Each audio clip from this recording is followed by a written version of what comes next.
চীনে অতি ভারী বৃষ্টির পাশাপাশি বুধবার সকালে ভূমিকম্প হয় তিব্বতে। আর তার জেরেই কি বিপর্যয় নেমে এলো নেপালে? নেপাল প্রশাসন সূত্রে তেমনই খবর। ভূমিকম্পের জেরে জলাধার ফেটে নেমে আসে হরপা বাঁধ। আর অন্যদিকে ভূবিজ্ঞানীদের ধারণা, তিব্বত এলাকায় হিমবাহ ধসের কারণেই এই ভয়াবহ বন্যা।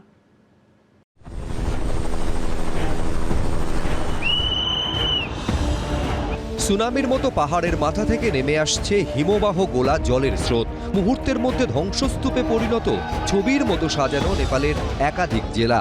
অসংখ্য মানুষের মৃত্যু, আতঙ্ক, হাহাকার, আর্তচিৎকার। এক নিমেষে পাল্টে গেল আস্ত ভূগোল।